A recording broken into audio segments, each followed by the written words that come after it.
کم راضی چه لا تجعل الله عرضة لایمانکم وداغین بعد د قسم اقسام لا یؤاخذکم الله باللغو فی ایمانکم پاغي مؤاخذه نشته. کله نا کله زنانت سړی په غصه باندې شي ایلاو کی هغه قسم اخري چې زبده زنانت نن نږدې کېګما یا الای مطلقا یا الی معینه شرعا چې سلور میاشتې دي زبنه نږدې کېګما دا هغه الی حکم بمور پسې متصل راشي هغه دا چې للذین یؤلون من نسائهم تربص 4 اشهر فإن فاو فإن الله غفور رحیم. او کبیا چرته پدې مونږ شو سلور میاشتو کې نزدېکت نشه عندنا وعند الجماهیر دا به طلاق واقع شو. طلاق چې واقع شو هغه زنانه بس شي کوي عدت به تیری والمطلقات يتربصن بانفسهن 3 قروء دا حکم مراش.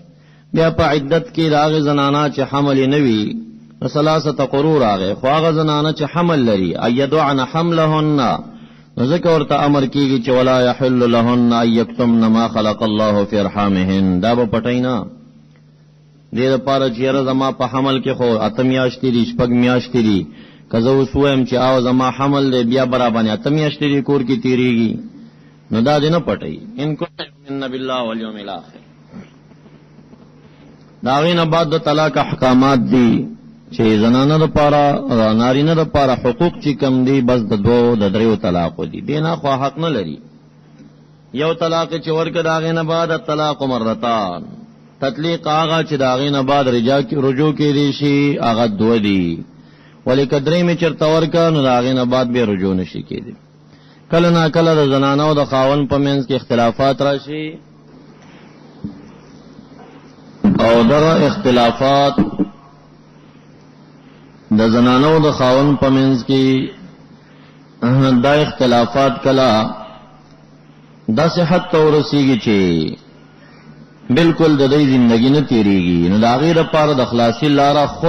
خلع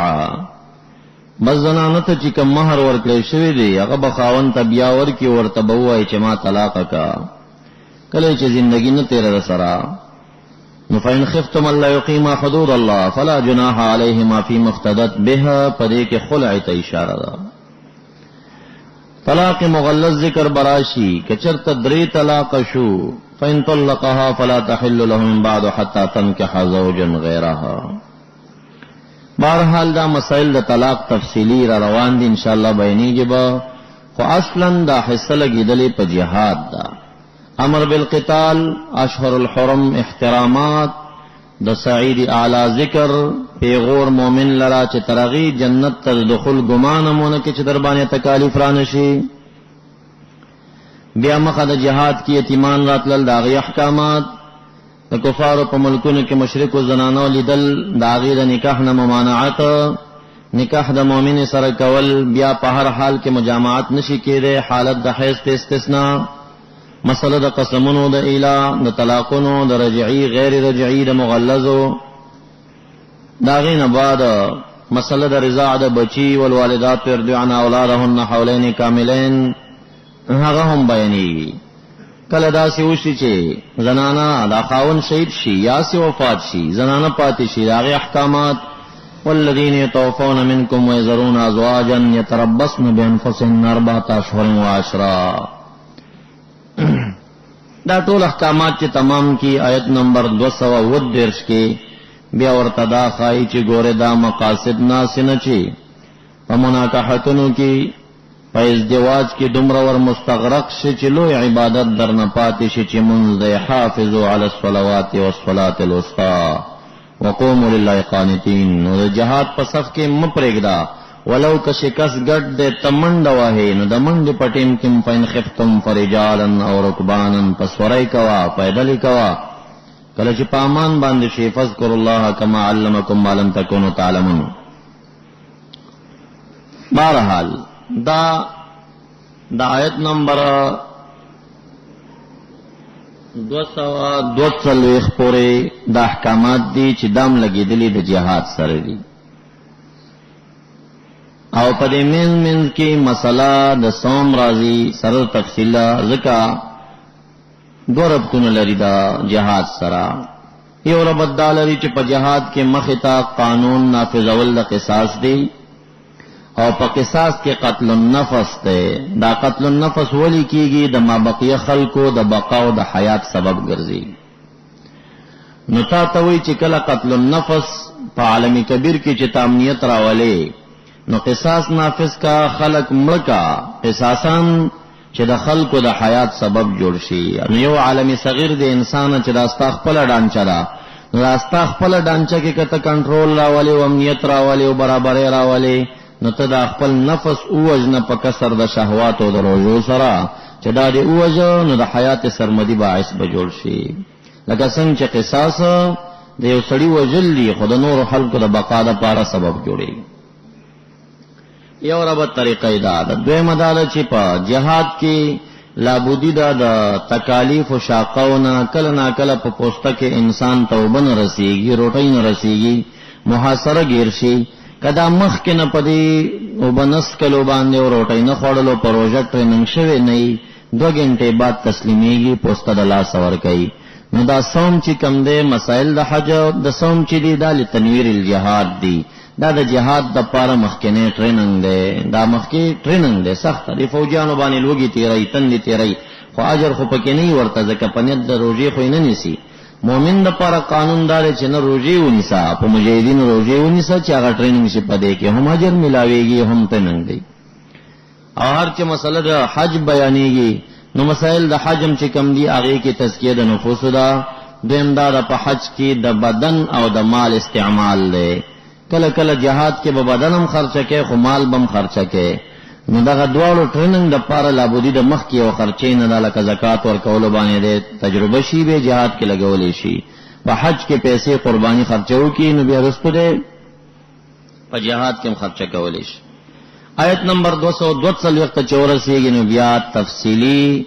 د سو مجاهدین او د خلکو وقایع بیانې.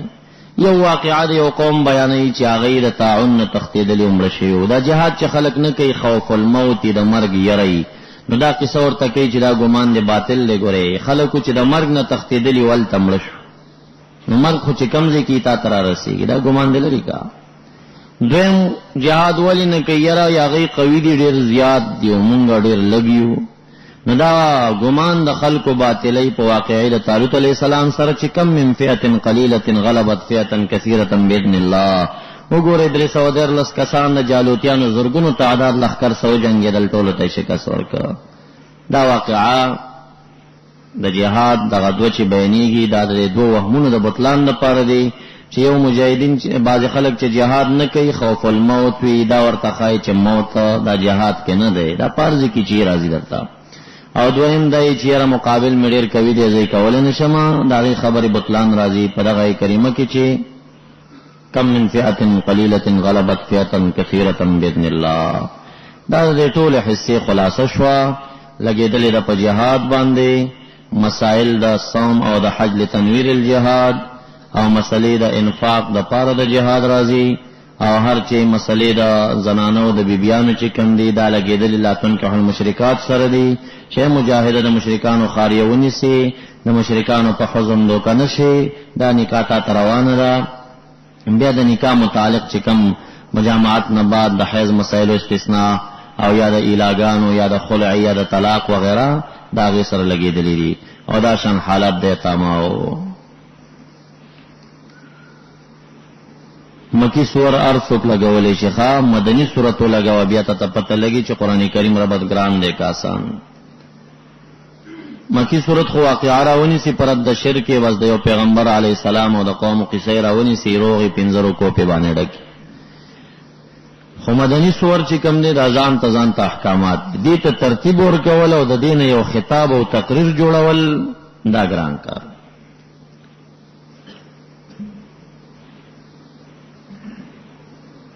دا د ټول حصے خلاصه ما ویلا. خلاصه دا چې د 253 پورې دا لګیدلې په جهاد دا مشتمل ده په 4 ابواب باندې. باب اول د آیت نمبر 195 واتم الحج والعمره لله. پدې کې د تهذیب الاخلاق لسمور ذکر کیږي. تهذیب الاخلاق څه شی د عالم صغیر اصلاح، د انسان د ډانچې اصلاح ده. اغا اصلاح پسر از ایمان باللہ والیوم الاخر والملائکہ والکتاب والنبیین یو ایمان شو. بل آتى المال على حبه ذوي القربى واليتامى والمساكين وابن السبيل والسائلين وفي الرقاب. بل اقامت الصلاة دے، بل ایتاء الزکات دے. دا ټول شیو باندې د انسان د ډانچی اصلاح دا، عالم صغیر اصلاح دا، تهذیب الاخلاق دے. بل وفا بالعهد دا،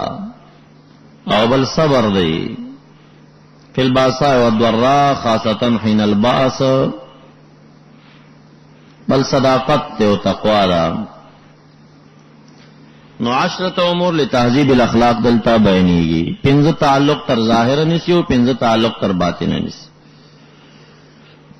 دویم پا دے باب کی اربعت امور لسیاست المدینہ. خاریہ دیونی ولا اغلتا قانون سیاست نافذے کنٹرول لا ولی سلور امور بیانیگی.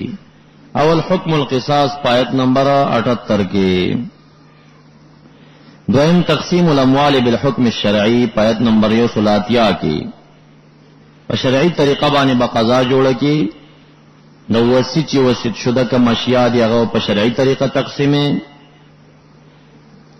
فمن بدله بعد ما سمعوا فانما اثم على الذين يبدلونها فمن خاف من موص جنفا واثما فاصلح بينهم فلا اثم عليه.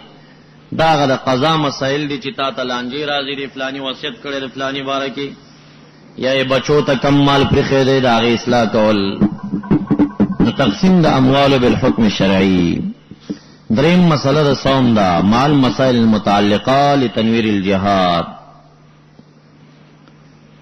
سلورم نهی دا اموال الناس نا بالباطل پایت نمبر 138 کی. او حکم دا قتال پایت نمبر 190 کی. سرد ذکر دا انفاق نا پایت نمبر 195 کی گی.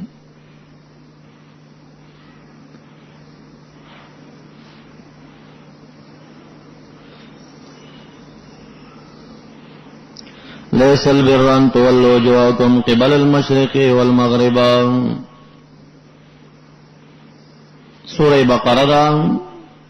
دویم سفارہ او آیت نمبر دے 160. اہل کتاب دو چکل نسخ دا قبلی رالا ناغی بڑیر بیہودے اعتراضات لرل. پہر کسو پہر کلی دالی کتابو کی امدا چرچاو دا خبر ہوا دا سنگ دن دے چکل یو قبلی تمنز کئی کل بلی تمنز کئی. نو الہ العالمین ددی دغ شور شغب ددفد پارا ددی ذکر کئی چھ بعضی اشیاء نسخ لری او بعضی اشیاء نسخ نقبلی.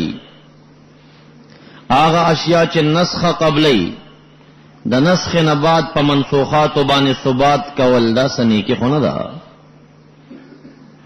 هغه اشیاء چې هغه نسخ نه قبلې چې ایمان دی پاغي باندې ثبات نه کیدا نه اهل کتابو ایمان باندې ثبات مپرخ دی او تحویل القبلة چې قابل النسخ ده او نسخ راغلی ده او پاغي کې مشهور شغب جوړ کړی دی او دینه مونږ کی جوړ کړی دا چې څوک بیت المقدس تمون کې نو دا به مؤمن ویږي نه بوي. دا خو قابل النسخ سیز دی بس نسخ رااله قبله بدل شو بل خوالاړه. هغه شی چې قابل النسخ نه دی چې اعتقادیات او ایمانیات دي نو اهل کتاب تاسو پاغي کی کمزوري راغلی ای. ایمان منشتد ببعض الرسل و ببعض الكتب. لیس البر ندانی کی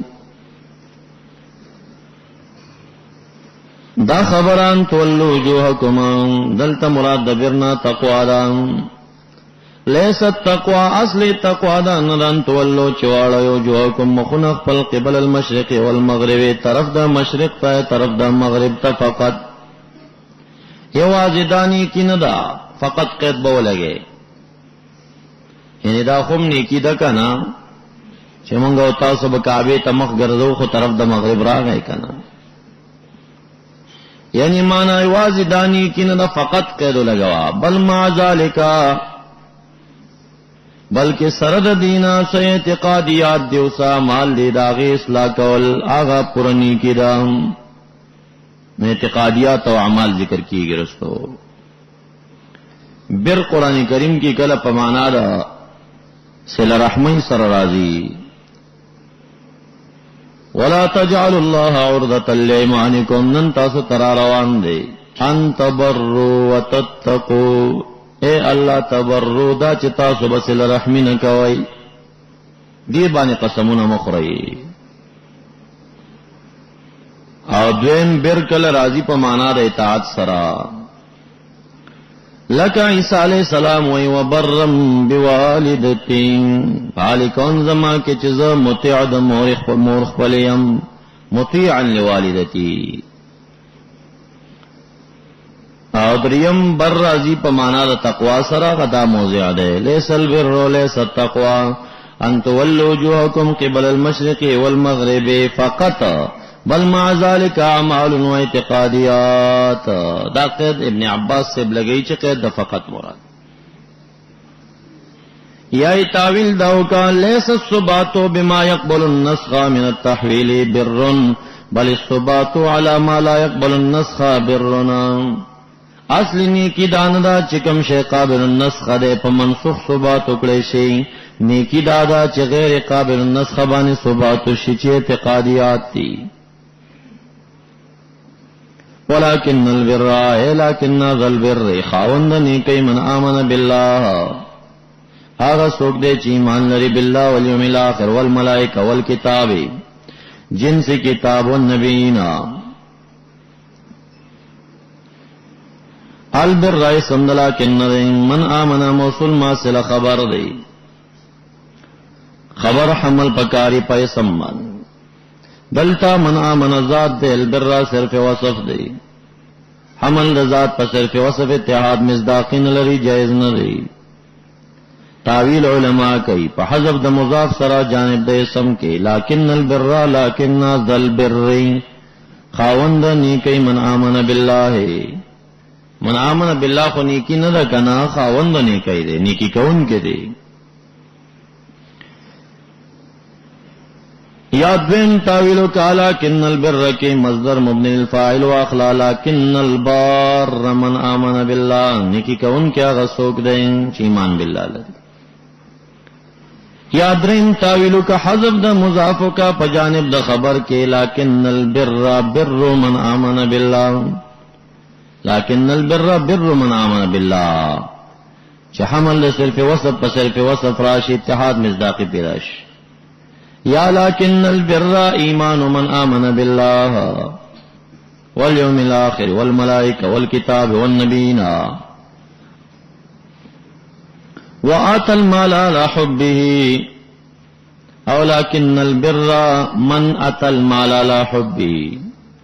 دا آت المال عطب دے پا من باندے اصل دا من واغ خبر دا لیکن نو آت المالم صل دا من جوڑی خبر دا لیکن نہ جوڑی. ولكن البر من اتى المال على حبه نیکی کون کے آغا انسان نے چور کئی مال لرا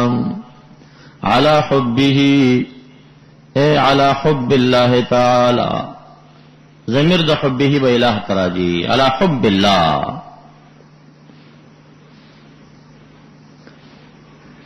لکا ويطعمون الطعام على حبه مسكينا ويتيما واسيرا. یا علا پمانا دا معصر واخلا او ہی ضمیر راجی کا مال لرا علا حبی مانا مع حبه المالا نا دا ضمیر دتا راجی دے دا آتی لرا او سردا محبت دا دیور کون کنا مال سرا کم چې مال خرچ کې د مینم د مال سروي یعنی معنی دادا چې د سي مال نه خرچ کې چې مال غیر مرغوب فيه بلکې مال مرغوب فيه خیرات ای مال محبوبا مع حبه المال اتیان آت المال مال ورکی خلکو ته حکم مال ورکی هغه مال چې د دوه سمینه ده هغه خرچ کوي. نو که ضمیر د حبه مال تراجی شي یعنی محبت د مال لرا ضمیر د تراجی شي او مال مقدر شي او یا ضمیر مال تراجی شي ورکی مال لر علی حبه مع محبته سره د محبت د مالنا مال محبوب ورکی ذوی القربى لرا و یتاما و مساکین ابن السبیل لرا. نو بیا به ترجمه د هغه آیت جوړ شي چې لن تنالوا البر حتى تنفقوا مما تحبون، هغه پورې به حقیقت بر یا جنت ته ونرسئ تر دې چې خیرات کوي هغه څه تحبون چې تاسو یې خوښوئ. کم مال چې درته محبوب دی چې هغه خیرات نه کوي هغه پورې به بر او حقیقت د نیکۍ ته ونرسئ. دا راجح تعویل دی چې دلته علی حبه ضمیر دی مال تراجی شي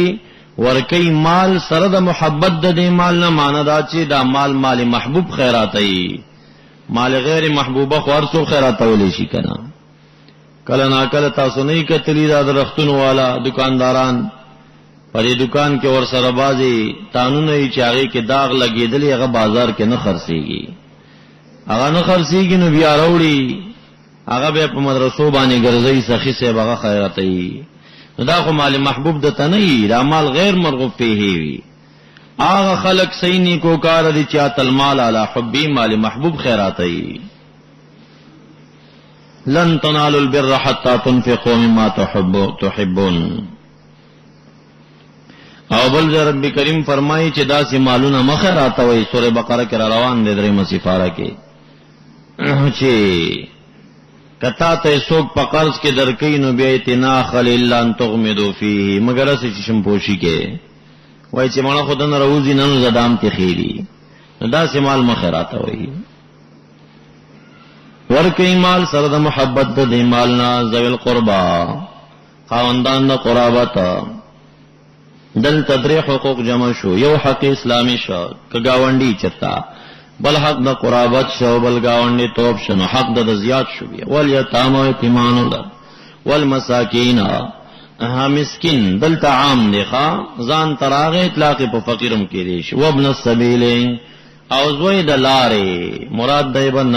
لازم السبیل هغه چې د لارې سره لازم وي. مراد د دین څه شي دی؟ مجاہد رحمت اللہ علیہ رائے دار چې مراد د ابن السبیل نه مسافرین دي، مسافر د لارې. اگر که په خپل وطن کې مالدار دی خو د علاقه کې غریب دی مسافر دی دته مال ورکوي. او بعض علما وایي چې مراد د ابن السبیل نه ملما دی ملما. والسائلین او ورکوي مال لرا سائلین لرا. نو سائل کده نو سوال کوي سپکه خبر بوته نه کوي. حدیث مبارک کی راضی وللسائل حق، سائل لرا حق شته دی. ولو اتا علی فرس مطوق بالفداء اگر که په دسه اس باندې راشي چې په غاړه کې د سپینو زرو توق پروتي دا ورته نه وای چې د استری ګوراو د زین ته دی ګوراو د سپینو زرو ته دی ګوراو سوال ته دی ګورا دا خبره بنک دا حق دی نشته دی ورکه بوته څه چې غوښته ده نو کړه. وفي الرقاب و فی فک الرقاب او په خلاصولو د گردنونو کې اطلاق د دې په دوو خلکو له یو مکاتبین مکاتب آزادول غلام چې بادار ورته ویلي دومره روپۍ راوړه بیا به آزاد کم. او یا مراد د دین علی سارا بندیان خلاصول لین بندیان خلاصول. دا مکثر مفسرین وای نن سبا غلامان نشته دی بندیان خوشته کن. مالدار حضرات اچا سرم دا فکر نشته دی اچا سم دا نشتا چې دا تعالی شو کې چې پولی چرخی تر دې په خاطر زم چې دا بندیان ګورم بیا پښتنه کومه چې تاسو کې سو غریب شته دی چوچ پوچ دې جیل تراغله دې چې په څه طریقه اخلاص کم یا سنټر جیل په خبر ته زم چې په دې کې بعضی غریبان دي په ډېر نه خبره راغلي دي خدای ډېر غربت د وجنه چې کم دی وکیل نیولې نشي خرچه کولې نشي کلونه په جیل کې پراته دي. دا فک الرقاب چې کم دی فر رقاب معنا فی فک الرقاب بندیان خلاصول. واقام الصلاة او نیک کون کې هغه څوک دی چې قائم ایمان زلران سره د حدود وات الزکات او ورکی زکات لرا مراد د دین زکات مفروضه شو او ما سبق چې ذکر دی هغه نه تطوع نفل مراد شو. والموفون بعهدهم او وفا کون کی پوادو خپل باندې نو الموفون با من آمنه دا پاس عطف شي. گورا ات المال اقام الصلاة الزکاة پا آمنه بانی عطف شو سلی دا من شوی. اول موفون بعهدهم دا با خبر دا لیکن نشی دا پاس دا من با عطف شي. ولكن البر لكن البار الموفون بعهدهم اذا عاهدوا وعدوا کی چا سرا عاهد الله او عاهد الناس والصابرين في الباساء والضراء. اوس دلتا د صابرین عطف کمونگا پا الموفن کو وغا عطف دے پا من بانے خبر دا لیکن ندے دا مرفوعاتو ندے او صابرین چکم دے دا منصوب دے پیاما قبل کسرے سرا ندا شبہ ذہن ترازی نزک مفسرین دلتا یو فعل آخر دا دے دا پارا مقدر رو باسی او صابرین دا غیر پارا مفعول گرزین وائی وَأَخُصُّ الصَّابِرِينَ فِي الْبَاسَاءِ وَالضَّرَّاءِ. صابرین فی الباسا والضراء بیا پنی کی کون کے کرا خاص کوما یعنی دام نیکان دی خود سے خاص نیکان دی دا. یا وَأَمْدَحُ الصَّابِرِينَ فِي الْبَاسَاءِ وَالضَّرَّاءِ. مدح کم دا صابرینو آغا چے صابرین دی فی الباساء فشدت دا فقر کیں والضراء او پا مرض دا نفسنو کیں. باسا قرآن کریم کی باس چکم دے پا دریو معنیو سر مستعمل لے. کل باس رازی پا مانا دا عذاب سرا فلما رأو بأسنا یا لکا آو واللہ اشد بأسا واشد تنکیلا. بأسا مانا عذابا فلما رأوا بأسنا رأوا عذابنا. او کل بأس راضی پا مانا دا قتال جنگ باندے. بأسهم بینهم شدید قتالهم بینهم شدید. یا لکا عسى اللہ ان یکف باس الذین کفروا قتال الذین کفروا. او دریم باس راضی پا مانا دا فقر باندے شدت فقر لکا دے مقام کی والصابرین فی الباساء فی شدت الفقر. یا بل موضع کی راضی وما ارسلنا فی قریۃ من نبی الا اخذنا اہلها بالباساء والضراء. او ہر چی ضراء دا نو مراد دلتا دا باسانا شدت فقر دے. دویم ضراء دور کل پا مانا دا قحط المطر سر رازی باران نکیدل. فاخذناهم بالباساء والضراء. حالتا مراد ضراء چکم دے قحطی دا باران دا. دویم ضراء کل رازی پا مانا دا احوال و یر سرا. لک رب کریم فرمائی اذا مسکم الضر فی البحرین. کلچ مسکی تاسو لر در پا بحر کے یعنی احوال چپے در باندې راشی او حال در باندې د خوف تواری شي. دریم در راضی پا مانا دا مرض سرا. لکا ایوب علیہ السلام و انی مسنی الضر بنصب وعذا. انی مسنی الضر زب بیماری مسکڑیم. یا لک اذا مس الانسان الضر دعانا لجنبه. انسان چکل مرض مسکی مرض و تورسیگی بے منتا دعاگانی کئی. سلورم دور راضی پا مانا دا نقص سرا. وما يضرونك من شيء. اے ما ينقصونك انستاس تنقص نشی کولے. شپگا پنزم دور راضی پا مانا دا جوع و دا لوگ سرا.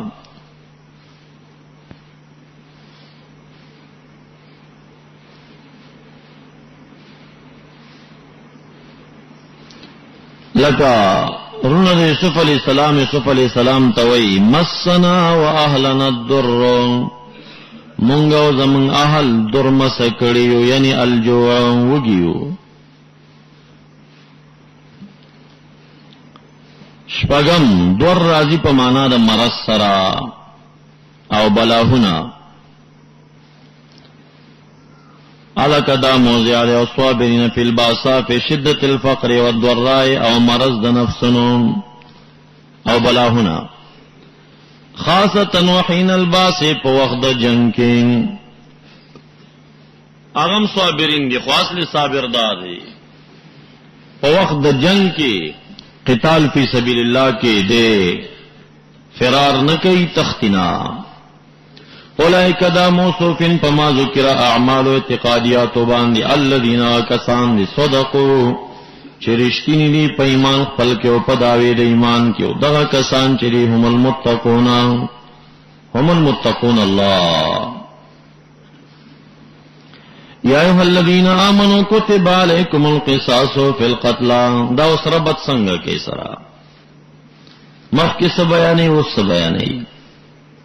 یا خربت پدې کې رین چې مخکې امر دې پنې کوي باندې ومن البر القصاص ولا يقول به النصارى او د نیکۍ نه قصاص دی او نصرانیانو په دین کې قصاص نو ځکه دا راوړل شو چې قبله پورین خطی چې قبله دی خوا لاړ او دی خوا لاړ اصلي مقصود مو پر خیره چمنیت پر راضی چنی کیرا یادا چې دا باب لګیدل په جهاد دی جهاد نرستو زین ولې کېږي د ځی کنټرول پکار دی سیاست مدینه لپاره ول قانون قصاص دین یا ایه الذین آمنو اے د ایمان والو کتب علیکم القصاص فرض کړی شو پتا سبحان قصاص لغتن په معنا د مماثلت سره دی پس شي کې فل قتلا فقتلاو کې په وجلې شي مردگانو کې برابرې کوي هم وصفنو فعلن پس طریقې چې وجلې په هغه طریقه چې قصاص واخلي زیته تعدیت مکوي او تفصیل لا چل حر یقتل بالحر اصل با وجل شي پاسل باندې ولا عبد يقتل بالعبد غلام با وجل شي په غلام باندې ولنثى تقتل بالانثى او خذ با وجل شي په خذ باندې. مسائل فقهیه جزئی فقهی مسائل دي چې سړي یو اختلاف پدې کې رایمو مینز کې جوړ شوی دی چې آیا اصل سړی په عبد د غیر سره وجلې کیږي کنا. مذهب زمونږ دا دی چې اصل په عبد د غیر وجلې شي او مذهب دا شوافع دا دی چې اصل په عبد نشي وجلې دا هم مثل نه دی.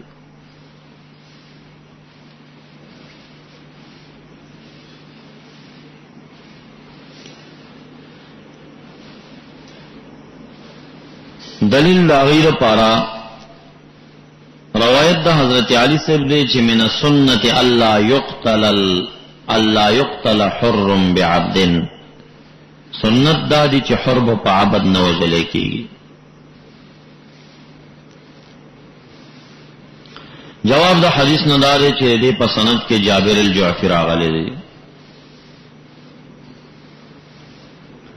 ارے پسند کی جابر الجعفی راغلی دی مورخین او صاحبان اسماء الرجال چې کوم دی وایي چې جابر الجعفی کان کذابا نو پداسي ضعیف روایت سره مسله دا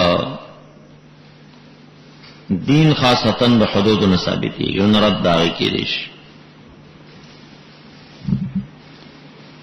دویم روایت دی لپاره چې دلیل دی هغه روایت دا عبداللہ ابن عباس سے دی چې ان النبی علیہ السلام قال لا يقتل حر بعبد روایت دا دار قطنی و دا بیحقی دی. جواب دا چې دې په سند کې عثمان البزی او جویر راغلي دي او دواړه ضعیفان متروکان.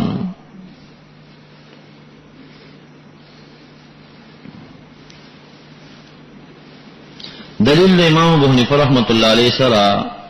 پدی مسئلہ کی دا شپگمی سفاریا غایت دے چھ ان النفس بالنفس یقینا نفس پا نفس باندے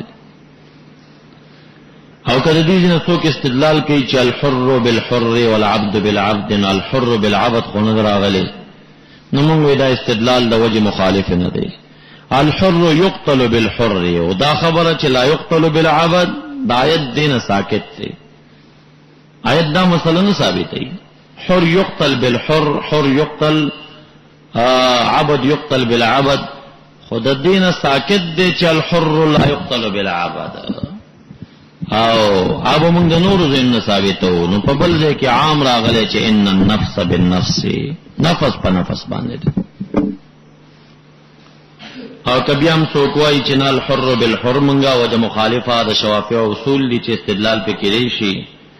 ناوی نبی دا جواب کو چل الحر یقتل بالحر مانا دا چل الحر لا یقتل بالعبد نبی دا پختن کو چل والانسا تقتل بالانسا فالانسا تقتل بالحر املا اصل پخز وجل کی گی کنا یو سڑے دے چھ پونسا باندے نو خدار چا مذہب دے چھ سڑے پخز وجلیش التم بے وجہ مخالف واخلا کنا چل الانسا تقتل بالانسا ولا تقتل بالرجل یا ولا تقتل بالعبد دائر اختلاف امام ابو حنیفہ رحمۃ اللہ علیہ پر یہ مسئلہ کے متفرد نہ دے صحابہ کرامنا مفتی اعظم عبداللہ ابن مسعود رضی اللہ تعالیٰ عنہ پہ قائل دے دویمہ مسئلہ فقی پر یہ موضوع کی هل يقتل المسلم بالذمہ ام لا دا مسلم پر ذمہ بانے قتل روا دے کر دی اکثرین وائی چی مسلم پا ذمی نشی وجلے کہ مسلمان یو ذو عہدن معاہد ذمی مڑکا قصاص نشی امام ابو حنیفہ رحمۃ اللہ علیہ وی چی دا قصاص تدی ذمی چی کلستا حدود و جزیہ درکلا استاد ملک قانونی امناو مساغا پا حکم نا مسلم کرے کہ چا ملک دا مسلم با قصاص کی گی دلیل دا پارا دا اکثرینو دا حدیث مبارک دے چھ لا یقتل مؤمن بکافر مومن با پا کافر نہ وجلے کی گی نو مسلم چھ پا ذمی بانی وزنی دا خو قتل دا مومن دے بالکافر من جواب کو چھ مراد دا حدیث نہ چھ لا یقتل مسلم بکافر مؤمن بکافر دے التا مراد دا کافر نہ کافر حربی دے نہ کافر معاہد دلیل پیدا دی چدر حدیث کی دا الفاظ مشتدے چلا یقتل مؤمن بکافر ولا ذو عہد فی عہدہ اے بکافر نشی وجل مومن پا کافر سرا و نشی وجل ذو عہد پا کافر سرا ندا چھ نشی وجل ذو عہد پا کافر سرا نمونگ دا پختن کو چی دا ذو عہدن چی دا ذمی دے چی پا کافر نو وجلے کی گی دا دے کافر نہ سوکا خلی دے کافر نہ ذمی اخلی کا حربی اخلی کہ دے کافر نہ ذمی اخلی نبیا خو اتفاقاً دا دوی پا مذہب باندیم ذمی پا ذمی قصاص کی گی نو سنگوی چی ولا ذو عہدن فی عہدی بی کافرن ذو عہدن پا کافر نہ وجلش او کا مراد دا ذو عہدن بے کافرن کے دا کافر نہ حربی اخلن کافر خو پا دی حدیث کی دو ذل ندر آگلے خو یو ذل ذکر دے چلا یقتل مؤمن بے کافرن ولا ذو عہدن فی عہدی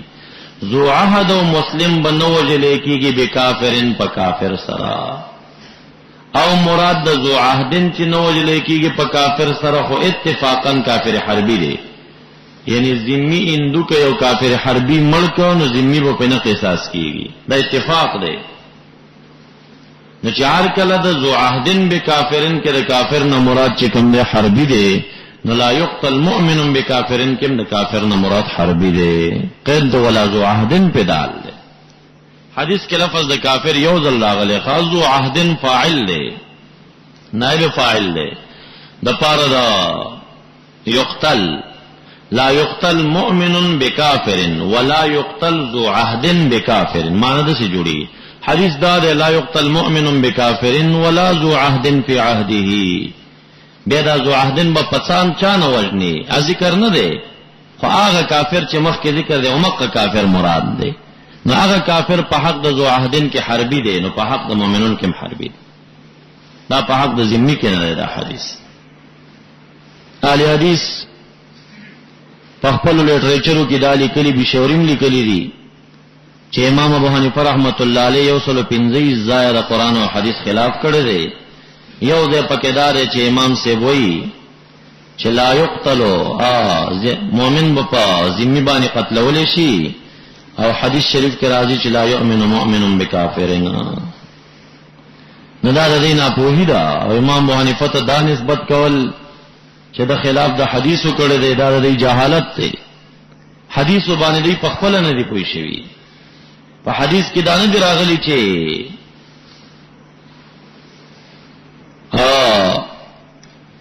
لا یقتل مؤمن بذمیین، دا نه دی راغلی. لا یقتل مؤمن بکافرین راغلی دی، او مراد د کافرنا کافر حربی دی. چې حربی کافر باندې مؤمن نه قصاص کیږي، هر چې ذمی دی داغه مسلې نه حدیث چپ پاتې دی. استدلال داغه لپاره د نفس بالنفس دی، او تمام احکاماتو کې ذمی په حکم المسلم دی. لکه مثلا د ذمی مال چاپټ کو د مسلم لاس پکټ کیږي کنه کټ کیږي، اور باندې ټول احکاماتو کې ذمی په حکم المؤمن دی. نو په دې مسله کې ظاهره کې په حکم المؤمن. بلا مسله جزیه دار چې هل یقتل الوالد بولد املا، پلار په زوی قصاص کیږي کنا، که پلار دا زوی مړ کړ نه قصاص کیږي. البته امام مالک سے وایي چې چرته ایرانی ولې ولال کړي او بیا په قصاص کیږي. دلیل زمونږ لپاره دا حدیث دی چې لا یقتل الوالد بولده، والد په ولد نه قصاص کیږي. بلا مسئلہ اختلافی دار چې هل یقتل الجماعة بقتل واحد ام لا، مسئلہ فقہی دا بقتل واحد. لس نفر شل نفر رالل یو سړی قتل دا لس په قتلیږي کنا، رحنا فرایدار چې لس واړه په قتل ولې شي. کله عمر فاروق صاحب زمان کې دا مسئلہ په خشوي و، نو به په باندې 9 نفر یا 9 نفر ټول په وجلي، او ویل کړي د خاریه داخله په ټول مشترک وي، نو دا ټول به موجلي وي. بل مسله اختلافي هل يقتل الواحد بالجماعه ام لا، یو سړی له شل مړی کړی دی دا به قصاص کیږي کنه.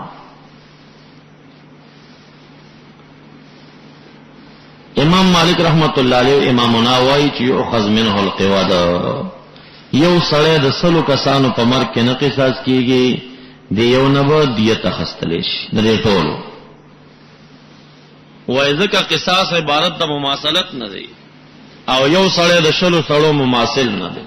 دا که تاملم کړي یو عوض دی په پورا قانون بسکی، نو لہذا د عذر د وجن رجوع بکیږي دیت لرا. او امام شافعی سے وایي چې یو په عوض کې قصاص شي، راو د غختل شي وارثان چې کم یو قصاص غواړي بس همغه په عوض کې قصاص شي، باقی جنور پاتې شو هغه ته د در پیسو نه دیت مواخستل شي، دواړه جمع کړي شي. فمن عفی له من اخی شیئا، پس هغه څوک چې پکړې شو له دلرا، هر هغه قاتل چې پکړې شو دلرا من اخی،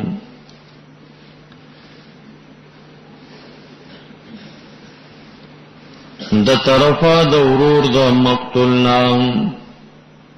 داهی ضمیر یا مقتول تراجی کا، او اخیه ورور د مقتول،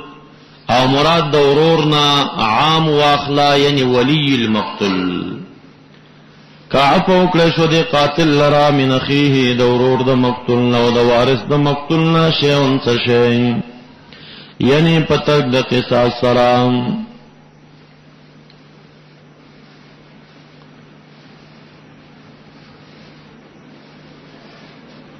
بعض وارثان چې عفو کی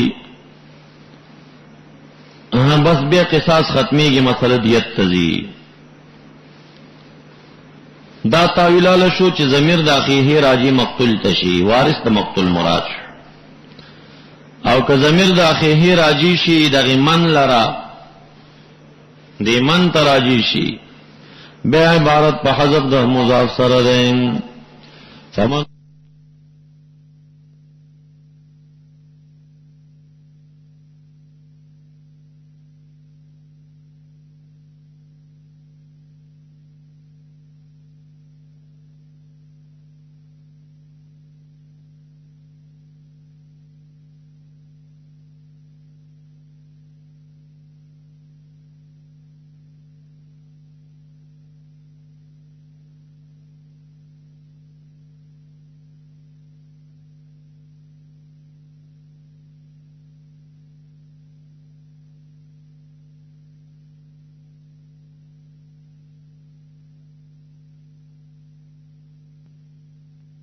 اتباع بالمعروف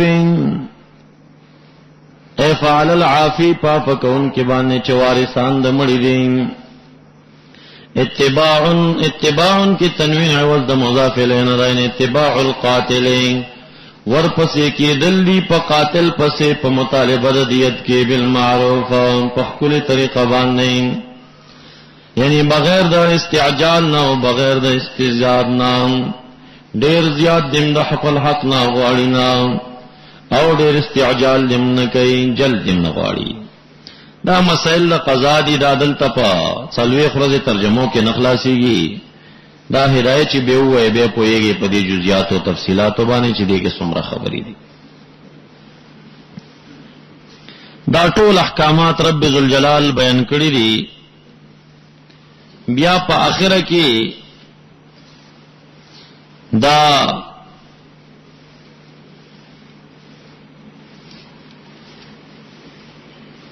بیان کړی دی چې کذالک یبین الله لكم آیاته لعلکم تعقلون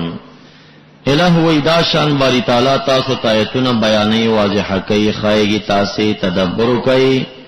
یعنی دغه اجمال او اصول ما در بیان کړل نور باقی شی تاسو عقل او استنباط او اجتهاد نه کار واخلئ دا عقل نه کار واخلئ نو بیا ورته تفصیل معلوم شي پدې کې ډېر جزئیات پراته دي دا خو اجمال له اخلاص شو جواز د قصاص مسلې کتاب الحدود به وګوره چې پدې کې څومره جزئیات پراته دي یعنی فقه نه انکار کول دا بالکل یا د اسلام جرړې استل دي جرړې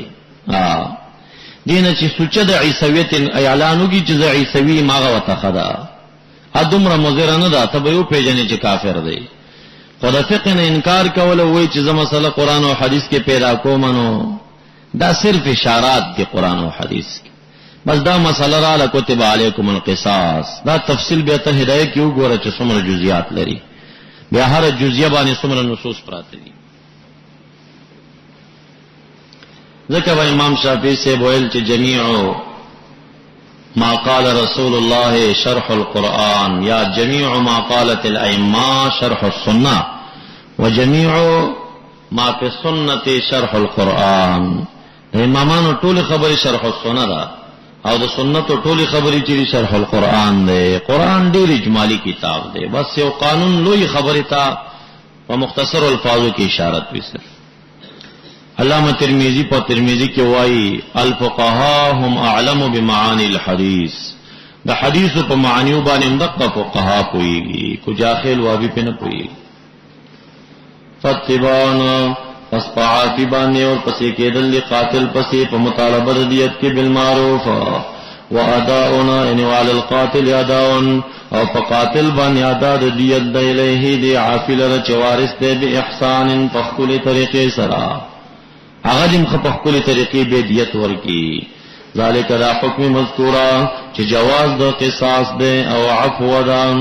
تخفیف دا تخفیف ده من ربکما اسانتیا ده علیکم ورحمت و رحمت خاصه بكم پتا سبان دی پدیشان مومنانو چې پر اخیر اوستا هر چې يهوديانو داغي په دین کې قصاص او خدیت نو هر چې نصرانيانو پاغي کې دیت او قصاص نو تاسو ته د دوړو اجازه شو که سو قصاص اخلي وادي اخلي کعفو کینو دیت دی واخلي دا رحمت دی فمن اعتدى پس چا چې تجاوز وکا یعنی علی القاتلین فقاتل باندې چې به قتل ک بعد ذلك ورستو ضعفنا فله عذاب الیم لوی جرم وکړه نو لپاره به عذاب الیم یو ځل جوړ وکړه عفو وکړه دیت واک او بیا په دې باندې بلور زغه ډاډه ګرځي دا به ملک لکه دا مسلې نه سباډې ری پیخي اوس دا ګمانونه کې لکه نصرانیان چې وایي نصرانیان وایي دا قصاص کو ظلم دی سړی څنګه وژني عجیب خبر ده انګريزان وایي دا قصاص کو ظلم دی دا څنګه وژني تعجبی خبر ده چې بل انسان مړ کړی دی بالفعل نو پاغي باندې چې دی وجنی نور پیره نو دا ظلم دی لیکن یو غریب سړی چرته تجارت د پاره 1 کیلو پاوډر روان کړی دی پاوډر بیا یې انګريزانو برتانیه 60 کلمه دا ظلم نه دی حال دا چې بالفعل قتل نشته دی بیا رستو یو سړی پرې خرابېږي دا وایي د خلکو ژوندۍ خرابوي دا خبره چې پاوډر د خلکو ژوندۍ خرابوي احتمال دی کې دې شي په دوايي کې استعمال شي او دا خبره چې دا قاتل په خپل بالفعل قتل کړي زندگی د بل برباد کړي دا او پدې کې امنیت راځي او قانون نافذيږي او سیاست مدینه قائميږي فواید لري نو دا انکار مکوئ استاسو د پاره په قصاص کې یعنی فی شرعیت القصاص حیات بقا عظیم دا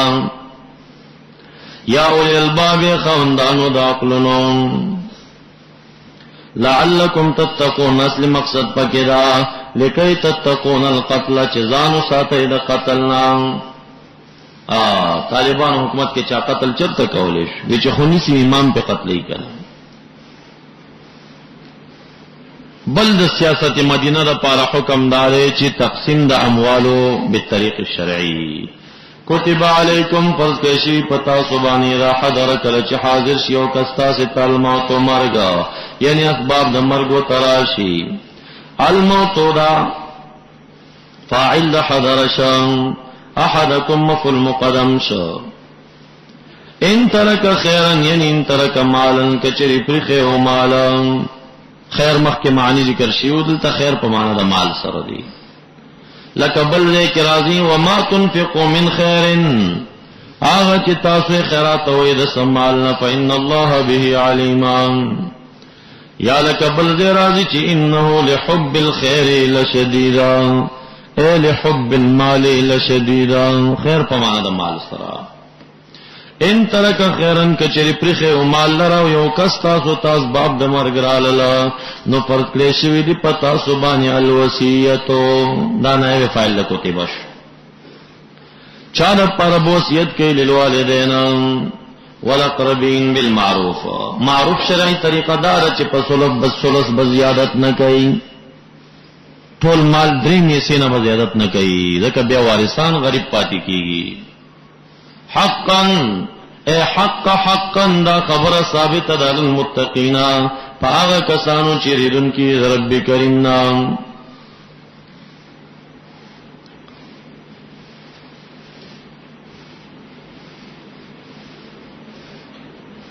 دا په ابتدا کې چې کله آیتونه د میراث نو راغلي چې یوصیکم الله فی اولادکم للذکر مثل حظ الانثیین وصیت کول ثلث مال والدین او اقربین لپاره دا فرض او دا چې ان تر کمالن کې څومره مال مرادو نورای د حضرت علی سے ابداو چې مقدار د 1000 درهم دی زر درهم او رای د عبد الله ابن عباس سے ابدال 700 درهم فما فوقها 200 درهم نه کم نوي دویم روایت د ابن عباس سے دار چې 70 دینار نشپیت دینار دی رای د بی عائشہ صدیقہ دا چې الفاضل عن نفقه المال الكثير ډیر مال چې نفقې نه زیات وي ابراهیم النخعی وی چې 1500 نه زیات وي 1500 درهم بہرحال نو هغه دور سره یا زر درهما یا 200 درهما یا شپیت دینارا یا مال کثیرا چې فاضل عن نفقوی د عائشہ بی بقول سره دومره مال بچا پرخه او په وصیت فرض بیا نبی علیہ السلام فرمایل چې لا وصیت لوارث، وارث ته وصیت نشته دی. هغه حدیث او هغه رکوع چې د میراث متعلق نازل را د فرضیت د وصیت لپاره ناسخ جوړ شول، دا آیت منسوخ شوه دی. اوس دا حکم نه دی چې دا وصیت غني فرض دی، دا فرض نه دی.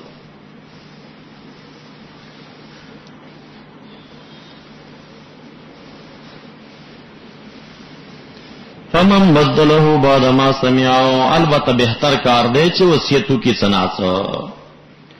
پسچا چې بدله بدل کړه دی سالرا د گواهانو نه بعد ما سمعوا ورستو داغنا چې اوریدلیو دغه وصیت د قول د موسینا یا رسیدلیو دلر په طریقې تحقیقی سره، یا سمعه په معنا د سماع ظاهری سره د پخپل اوریدلیو به تبدیلی وکړه، او یا بعد ما سمعه معنا علمه د په پویو تحقیقا بل چا ورته ویلو چې دې سړی داسې وصیت کړی. مثلا ما وصیتو کې چې زما ثلث کتب چې دی یا درې مې سینه کم کتب چې دینو دا د فلانی طالب تور کوي، بیا د طالب په خپل دا خبر اوري د گواشه یا دینه دغه وسړی ناشته او دا وارث زما د دام ناشته. اوس دا وارث را پورته کیږي د دا وصیت بدلای، امو صالحو ته رسیدلی دي چې مولانا ویلي چې درې مې سینه کتب د تور کوي، وارث دا وصیت بدلی وی نه درې مې سي نه دی ویلي لسمې سي ویلي، دا تبدیلی کوي. فمن بدلو چا چې بدل کړي وصیت لرا ورستو دا غنه سمعو چې اوریدلې دی وصیت لرا قول د موسینا یا پوښوي پاره په طریقې تحقیقین، فانما اثمو یقینا گناه دغه وصیت چې دال الذين يبدلون فاغه کسانو دا چې هغه بدلې دی وصیت لرا. یو سورته دا دویم صورت دار چې بل څوک نشته مصالحه موجود دی، زما د اعمال دومره بیا طواف لخوا د راشي وارثانو ته وای چې کاکا تاسو خو مرشخ ګورې ماته د نصف مال وصیت کړو، نصف مال خو زیادت علی الثلث دی، دا خو ګناه ده کنه، نو دا که بیا نصف مال د وارثانو ناخلی دا ګناه کې موسین نه نیول کیږي، دا مبدل نیول کیږي چې دا چا په کې تبدیلی راوستلا. انما اثم علی الذین یبدلون ان الله یقینا خدای تعالی سمیعنا اوریدن کې د اقوالو د مبدلین لرا علیمنا کوئی دې پنیت د دم باندې، یعنی که مقصد د خیر خو بس به ته اجر ملاوي. یا معنا دا ان الله یقینا باری تعالی سمیع لقول الموسی علیم بفعل الوسی، د وسی په فعل باندې او په وصیت د موسی باندې سمیع دی، او د وصی په فعل علم دی چې بیا تبدیلی کوي کسي عمل کوي. فمن خاف پسوک چې دل من موسن د وصیت کوونکې نه جدفن د میلان د حقنا خطأن او اسمن یا د میلان د حقنا تعمدن، جنفن او حنف، حنف میلان الى الحق، جنف میلان عن الحق. میلان عن الحق تشری ثلث مال نزیات وصیت کول، دا جنف دی، ظلم دی. دا سوک چیری دل دا موسینا جنفن ندی چی دا دا حقنا میلان کئی، یعنی دریمی سینا زیاد وصیت کئی خطاان پا حساب غریب نپوئی یا مریض دے بس صحیح حساب ہونا کر، او اتمنان او یا میلان دا حق نہ کئی زیادت پسلس بانی پاغی وصیت کئی قصدن و عمدن. فاصلحا پس ارغ سوک چوئی رد دا موسینا فاصلحا پسلح یکل بینهما پمین دا وارث و دا موصالحو کے یا بینهم پمین دا موسی و دا موصالحو کے فلا اسم علی نشت گناہ پدبانے پدے کے پمین دا وارث و دا موصالحو کے دا زما وارث تے دا آغا بارا کی میں وصیت کڑے آغا موصالحو دے زم موسی ما آغا موصالحو دے زم موسی ما دا زما وارث تے ما د توسیتو کا چې د فلانی تبدم رسوار کې د موصالحو لرا ادي دوړو پمنځ کې اختلاف راغی او دلته دا سړی چې کوم نه مصلح دی حاکم دی قاضی دی دی ویری د پدې چې دا موسی لګیا دی جنف کوي یا خطا اند ثلث نزیات وصیت کوي او یا عمدن دسی کوي فاصلح بینهم صلح وکړه بین الوارث والموصى له، دا خبره برته ثلث نخکته راوسته او ثلث ته راوسته، په مازاده د علی الثلث باندې فیصله ونکړه، فلا اسم علیه. او یې صلح وکړه په من د موصی او د موصى له کې، زم موصی ما زما د خلینو وتل چې نصف مال د فلانی دی، بس موصى له خوشاله شکنه. بیرته راته دی بل ویل لکه صاحبه ګوره ته ظلم کې لګیای، درې میسي نزیات تا روانه دی، ما خزه سید درې مې سب اور کمانو. موصى له لانجه جوړ کړه، نه یو کرته دراته ویلی چې نیما اوس بنی مراکه دا سړی راپورته چې زما موصی او د موصى له مینس کې فیصله وکي، خبر رسول سترا کوي. لا اسم علی نشت گناہ پدوانی، ان الله غفور رحیم. خبر چې بیرته صلح تراله ما سبق چې سختیات جنافن یا اسمن شوی دا غبا فوش. یا ایها الذین آمنوا کتب علیکم الصیام کما کتب علی الذین من قبلکم. ربط بپدې طریقوین لکه څنګه چې قصاص کې د یو سړی وجل دی خود نور او بقا دا حیات ورکې ده، نو دا وجل رواشو. دغه شان تکسر د نفس دا خو عالم صغیر کنه، حالت سیاست مدینه وا اوس عالم کبیر، عالم صغیر ترا شډانچه د انسان کې کا قانون جوړه، امنیت راولې، د شیطان دا کونه بچ کې روزه ونیسا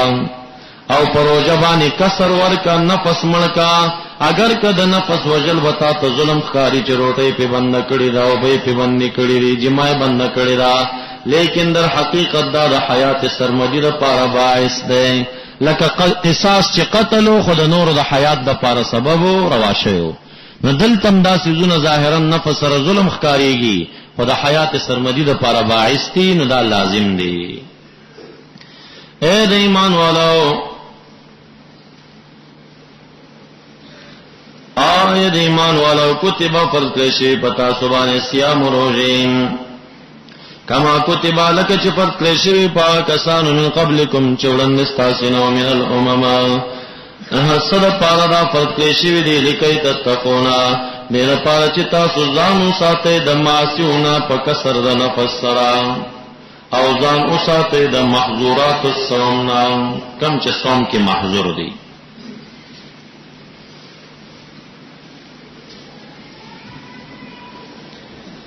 تشبیه کما کتب علی الذین سرا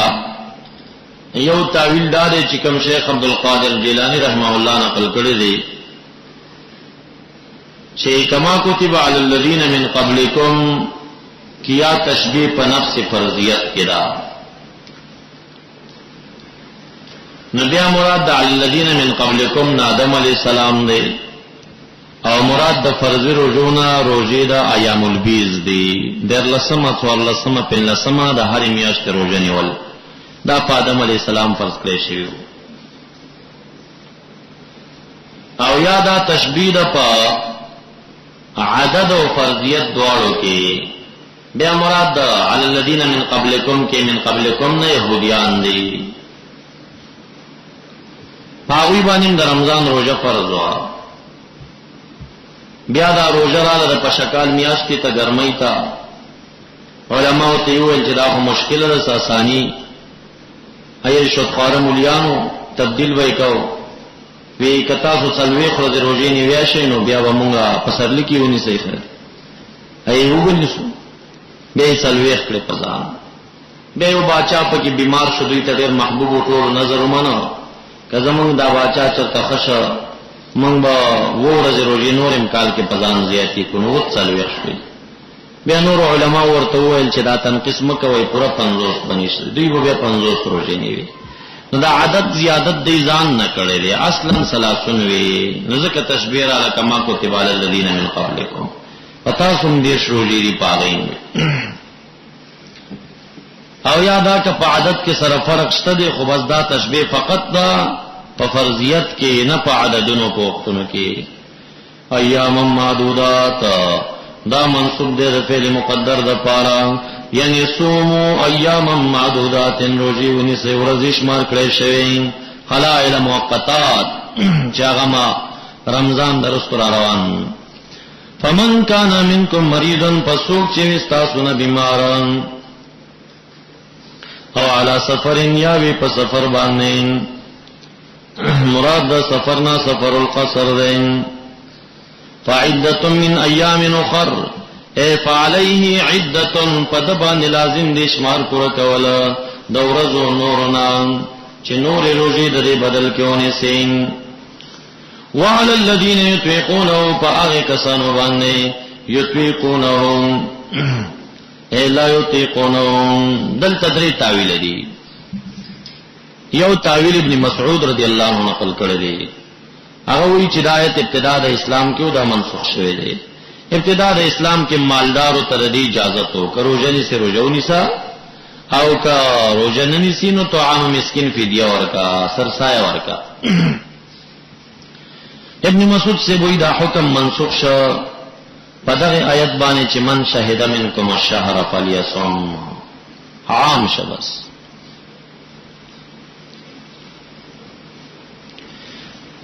دا خداغه چارای شو چې دی آیت کې د نسخ قائلین دي چې دا منسوخ شوی ظاهرا دا معنی چې څوک طاقت لري په د باندې فدیه د طعام د مسکین دا نه دی سرسایه ورکی اوس خدا حکم نشته چې مالدار بروجین نسی دی به سرسایه ورکی دا منسوخ شوی دی دویم تعویل دار چې د یتیقون په تقدیر د لا یتیقون سرا لکه سورۃ مائده په آخر کې راځي یرید الله ای یضلکم دا یبین الله لكم ان تضلوا یبین الله لكم ان تضلوا دې لپاره احکام بیانې تاسو ته ان تضلوا چې گمراه شئ دا په تقدیر د لام دی چې الله تضلوا دا په تقدیر د لام سره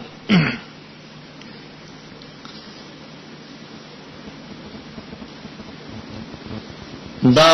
دویم تاویل شو دریم تاویل دا دی چې عطاق یطیق طاقتن دا باب فعال دی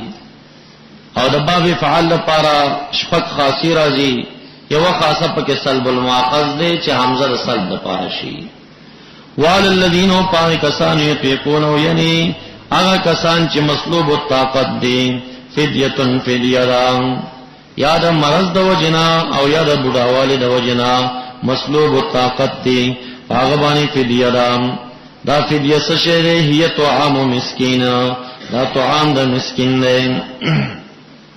چې دوه ټیمه خوراک داغه پکېږي چې تقدیر داغه نصف ساعه د برن دی او صاع من شعير وغيرها عند ابي حنيفه فمن تطوع خيرا چاچه د زړه په خوخي سره وکړ خیرن څه خیر لرا یعنی په دې فدیه کې زیادت کوم فهو خير لهم وان تصوموا خير لكم سفر کې د روزي خورل روا دي وقفوکن ان تصوموا خير لكم بما سبق سولږي علی حدیث وایي چې حدیث شریف کې راځي له سمنم برم صيام فی سفر په سفر کې روزه نه کینه دا بیر نه دی او دې کې مسله د بیر ملا بیانېږي لیس البر ان تولوا وجوهکم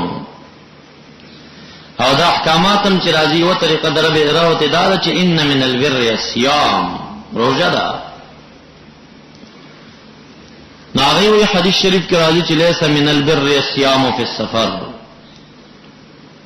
نو موږ جواب کوو چې مراد فی السفر نه سفر معهوده دی دا نبی اکرم صلی الله علیه وسلم په غزوه کې روزه ماته کړه سبا سره جنگ امکانو د مدینه منورې د انصارین یو مشر هغه روزه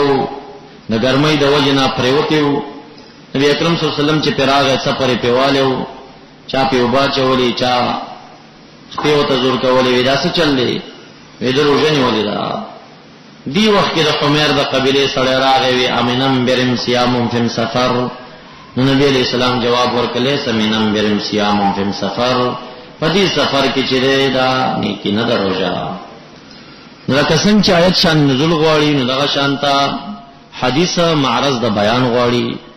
دا هغه سفر ته اشاره ده چې کوم سفر کې سبا ته جهاد او په بهوشي راغلی و باقی په سفر کې روزه بهترین کار دی. دا آیت په دال دی چې وان تصوموا خير لكم، سفر کې روزه خورل تاسو ترواله خدا چې روزه ونی سي غوړې تاسو لپاره، هم د افطار نه هم د فدیه نه ان کنتم تعلمون، کای چې پويږي چې دا غوړې تاسو لپاره مفعلوا تلک الايام دغه ورځو کې روزه ني سيام. وجدانا کچرتتا روزو خوړه بیا دی بدل وروړو، نو بدل خو رمضان کې بیا نشه راوړې، بل میاش کې براوړې، او بل میاش د رمضان عمره فضیلت کې برابر نه دا. ولی ذکر شهر رمضان الذي انزل فيه القرآن، میاش د رمضان هغه را چې نازل کړی شوی په دې کې قران کریم. دا خو درش کالو کې راغلی دی ته انزل فی القرآن ولی ویلش، یعنی د لوح محفوظ نه سما او دنیا ته پشپد ليلۃ القدر کې راغی په قول راجح سره. یادا چې ابتدا د نزول چې کوم نه په دغه رمضان کې و، یادا چې د یو کال احکام بچ نازل دل رمضان کې یو ځل نازل شول. حال کون د قران کریم کې هدن هادی دی للناس وبینات او شواهد دی، یعنی آیات واضحات دی، من الهدى من الدلائل القطعية دلائل قطعية ونام، والفرقان او د فرقان نا چې فارق بین الحق والباطل. فمن شهد منكم الشهر د دې معنی دی، فمن شهد معنا فمن علم، سوک چې پوښ استا سن شهر په دغه میاش باندې، یعنی ویلی دا پته ورته ولګي د فل یسمه باید د روزونی سین. نو رؤیت شرط نه دی چې خامخا به ګوري، علم شرط دی په طریقې یقیني باندې، یقین په طریقو ورته پته ولګي چې فلانه ځای کې لیکل ادلې شوی دا اطلاع وته ملو شو. هر ځای کې چې ادلې شوی راجح مذهب د احناف دار چې اختلاف المطالع ته اعتبار نشته دی، اختلاف المطالع ته اعتبار نشته. په هر ځای کې چې ادلې شوی یا سعودي کې ولې ادلې شو پاکستان خلک بروجنی سی اختر بکای ور سره دې ته اعتبار نشته. البته خو چې خبره یقیني وي، د یقین په طریقه د تر رسیدلې وي. او دویمه معنا د شهیده دادا من حضرا، څوک چې حاضر شو د سفر نامن کوم استاسنا شهر په دغه میاش کې حضر تراغې، سفر نه حضر ته حاضری وکړه، فلیصمه باید چې روزه دینسي بیا وینس، یعنی سفر کې روزه خورل ورته راو خلصم په لسم د روزه دی واپس را دن نشه، سفر ختم شو فلیصمه. ومن کان مریضا، سوک چې وی مریض او علی سفر یا په سفر باندې، فعدت من ایام اخرى، لازم دی په شمار پوره کول د ورځو نورنا. تقریر ول راغی، تقریر دې لپاره راغی چې مسعود سے بقول باندې علی الذین یتقون او فدیه طعام مسکین دا منسوخ شوی، چې دا وهم څوکونه کې چې د نسخ سره غنی دا سفر کې او په مرض کې د روزي خوړل حکم هم منسوخ دی. نه هغه منسوخ نه دی، فقط دا فدیه حکم منسوخ دی، نو به رامعات کا. یرید الله اراده لري باری تعالی بكم اليسرا، دا سانه، ولا یرید اراده لري پتا سبحان العسر شدت او د سختي.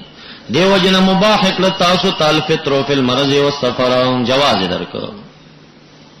ولتکمل العده معطوف ده، معطوف علی غواړي، معطوف علی رو باسا. وامرکم او امر یو ک تاسو ته پروژه باندې لیسعدکم د پاره دې چې نیک بخت کې تاسو او دې لپاره د میاش درته متعین کړه لتکمل العده چې پوره کوي تاسو شمار لرام، شمار پوره کوي.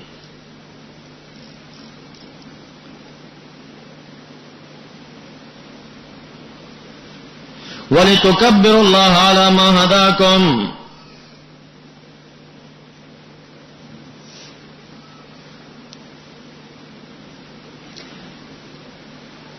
یعنی امرکم الله، امر کړه خو تعالی تاسو ته پروژی باندې لتصفیتکم نه پار صفای تاسو او دې لپاره لتکبروا الله چې لوی ادا کړه خو تعالی تکبیرونه وای په وخت د اکمال لري کې، یعنی بعد استکمالها لیلۃ العید وفجرها شکرا، د اختر پشپ باندې او د اختر په سبای باندې چې عیدګاه ته پلار تکبیرونه ادا کې، علامه پاغت هداکما، یعنی ارشدکم لمعالم دینه بنا پدی باندې د الہ العالمین تکبیرونه وای او دیر پار لکای تشکرونا چې تاسو شکر ادا کړئ د باری تعالی په دې باندې. وَإِذَا سَأَلَكَ عِبَادِي عَنِّي فَإِنِّي قَرِيبٌ أُجِيبُ دَعْوَةَ الدَّاعِينَ یعنی دا روزو باز اوامر دې لپاره دي چې دا خلق ما ترا قریب شي. خدا ګمان بنه کوي چې ګنې دا نزدېکت مکانی ده، دا نزدېکت معنوي رتبت ده. باقی بندگان زما چې کلم زمانه دعا غواړي زور ته قریب علمان قریب اجابتان. شان نزول کی دو قول شوی یو دا بعضو صحابه کرامو پختنه وکړه اقریب ربنا فنناجی ام بعید فننادی رب زمون نږدې دې مناجات کو کنه لري دې چغو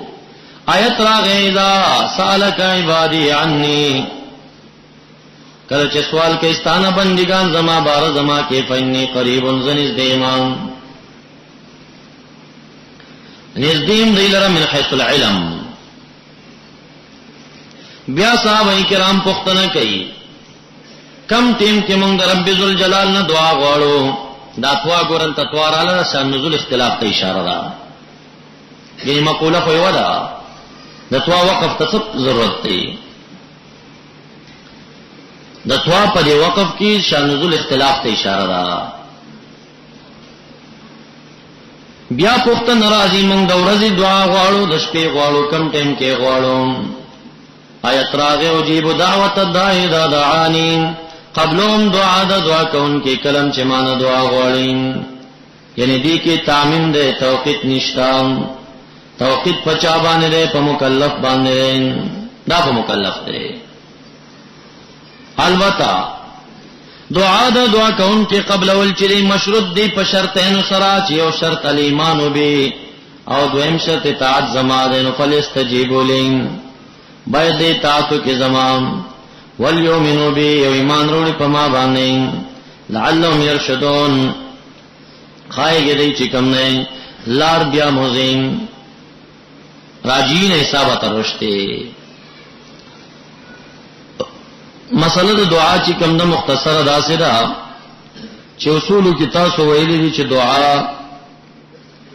تاسو ویلي چې امر کلا مامور به چې وی مطلق عن الوقت وی کلا مقید بالوقت وی. مامور به مطلق عن الوقت مقید بالوقت، هر چې مامور به مطلق عن الوقت دا ما مقید بالوقت دا اغلط توقید د جانب د شارع نوی د ځان نه توقیتات پاغي کې بدعت وی. لوی خبره د بدعت د حرمت دار چې غیر شارع ګرځيږي، غیر شارع ګرځيږي.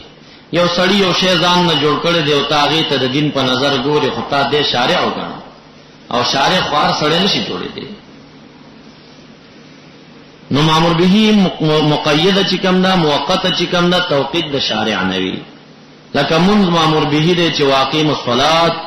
خو توقید د شارع نشتا چې الصلاة كانت علی المؤمنین کتابا موقوتا.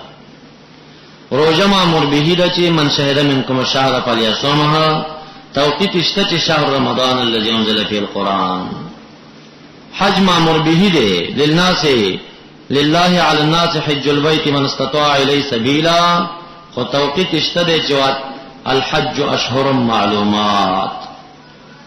دا مامور به موقت دي. پدې کې توقیت د جانب د شارع نوی ته مکلف د ځان نه توقیت وکړه دا بدعت دي. لکه یو سړی په دې ټیم باندې د سبې مونږ کې 10 بجې د ورځې ته پښتنه وکي اپ جواب کې وای سبې مونږ کوم قضایي کې وختي دی وای زه وختي کومه الکه دې وخت خسار تیر شوی دی نه په دې ټیم مونږ کې عبادت دی دا بدعت دی بدعت دی. توقیت شارع کړی دی د توقیت ته ضرورت نشته، د توقیتات پکې گنجائش نه لري. دویم یو څه دی چې هغه ته مامور به مطلق عن الوقت وای. مامور به مطلق عن الوقت داسي چې هغه ته توقیت په مکلف باندې وي، توقیت په مکلف باندې وي چې کله یې کوي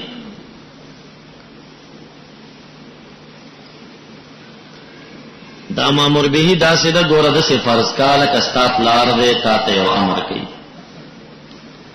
تا ته امر کوي در توای چې تر ماسپخیمه پورې دا سیز د بازار نه راورسوا یا ته مملوک غلام بادار درته امر کوي تا چې تر ماسپخیمه راونه رسولو سزا چې درکې نو هغه ګناهګار نه دی ځکه تا ته ټیم لګولې وکنه امر هم کړی دی خدا امر سره قید د توقیت لګولې چې دې ټیم پورې راکار او کدا توقیت یې ونه لګاو تا ته ویل چې دا شی د بازار نه راوړه تاکي چکرې والو مازیګر دی راوړه که غوسه کوي ظلم وکړي توقیت خو نه دی کړی کنه هغه هوتا تاسو پارلې دا شی راوړه چې څو وخت راوړي کتا اوس راوړه کې به ما قام راوړه کې مازیګر دی راوړه دا شان رب ذل جلال خلق ته امرونه کړی سره د وخت هغه کی اخواده خوا کول بدعت ته او بعضی سيزونه دي چې امر ورته کړی دی خو توقیت نه دی کړی اغل ته په توقیت او په تعین سره بدعت من ته ناراضی ای په مکلف باندې داغي مثال لکه تلاوت القرآن مامور به د فقر او ما تيسر من القرآن خو توقیت نشته د شارع که یو سړی د پلسکم په 9 بجې باندې ناس ته تلاوت کوي پنځپره کاکا راغه ورته ودر د تلاوت کې ویاو وی لسکم په 9 بجې باندې تلاوت بدعت دا باندې کې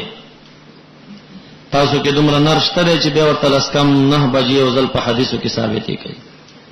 دا به موږ لټو تحقیق وکړو چې ورېګه حدیثو کې لسکم 9 بجې پیدا کم او بیا پلسکم 9 بجو کې تلاوت ثابت کم او پنځپری خپل په باندې کم نه پنځپری ته وې ته جاهل ذکی اصول دی ندی ویلی دا قراءت مامور به غیر موقته دا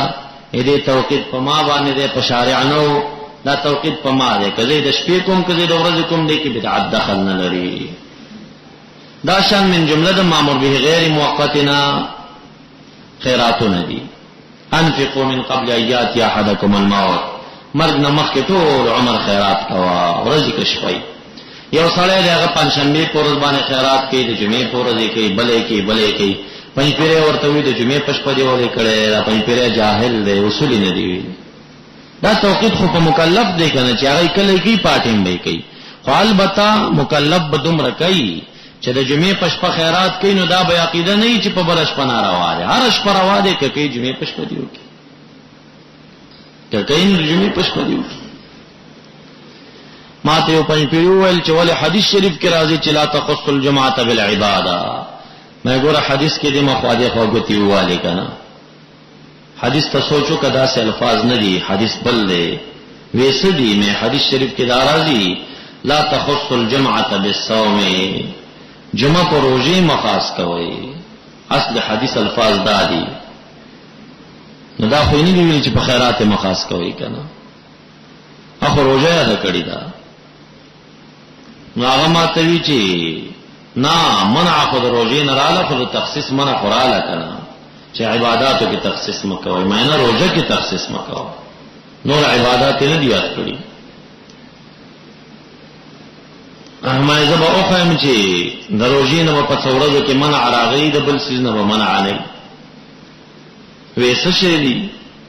مې صوم په ایام الشک کې څنګه دی شکی ورځ لکه سبا ورځ چې شکیرا په شکی ورځ باندې روزه نیول څنګه دی مکروه دی ما خیرات کول په څنګه دی چې اوس روزه مکروه ده خیرات هم مکروه ده تلاوت هم مکروه ده منظم پکې مکروه ده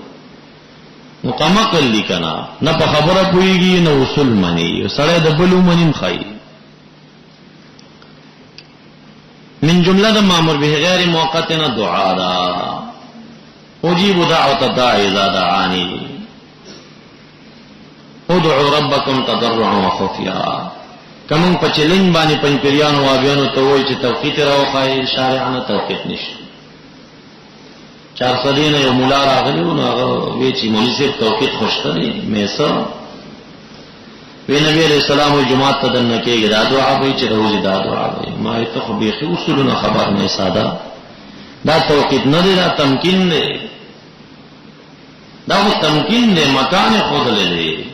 توقیت نه دی دا وینا دا توقید ته میرا توقید دی ویاو مې شپې چې سړی جمعه ته نو دې څه دعا وکړي دعا یې ذکر کړه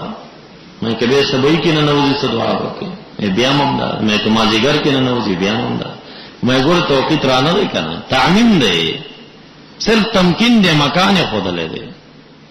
تمکین په مامور به دعا کې شته خو توقیت نشته دی چې دی وخت دا دعا دو بل باندې کېږي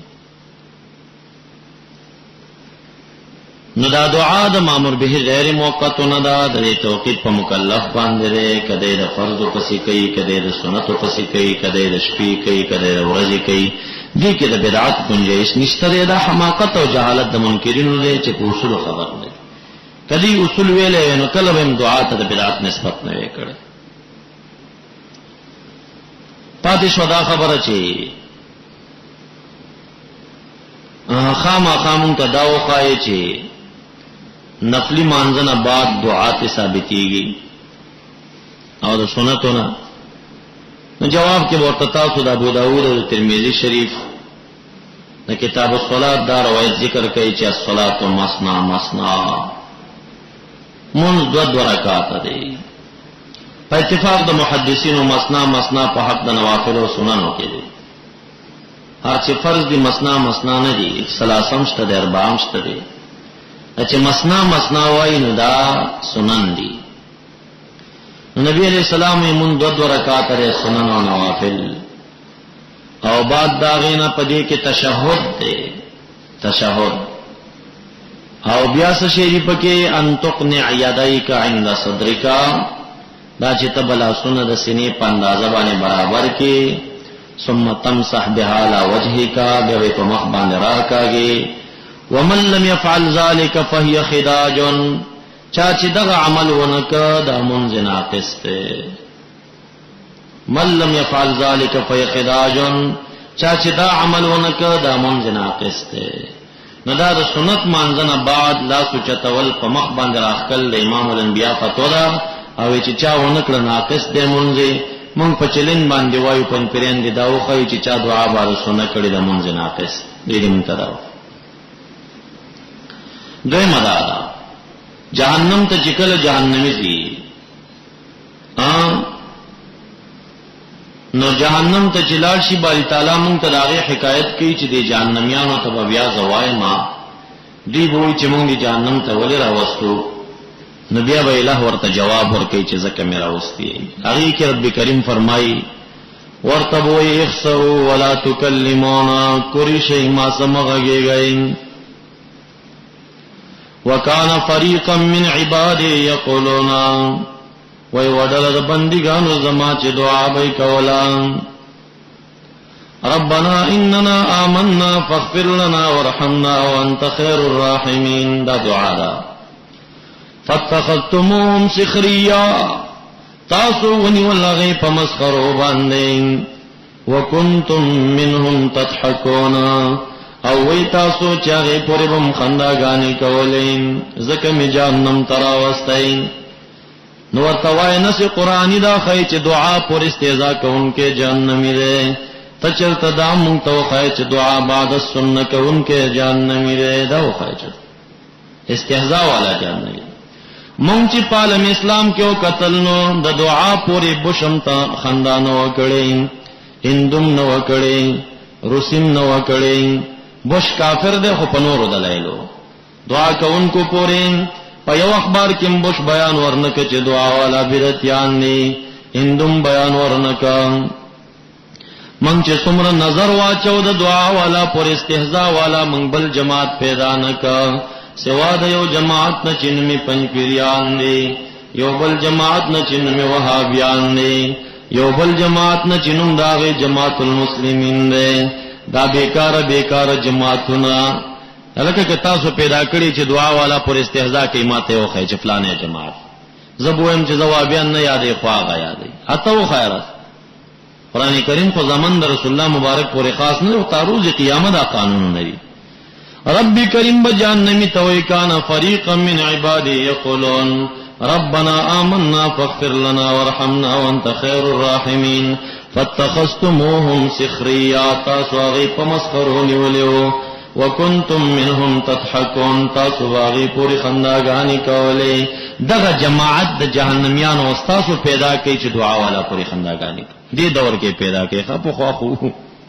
مشرکینو چې نبی علیہ السلام به دعا منځ کوله ما کان صلاتهم عند البيت الا مکاء وتصدیا، چکه به والش کیلی به والا غي خندا کړی دا. خو دې زمن کې د خندا والا جماعت پیدا کړي دعا والا پوری خان بیا سوق دي. دارنگی اذا فرغت فانصب الى ربك فرغبا، کلا چې فارغ شوی فانصب معنا فتعب ځان ستړی کا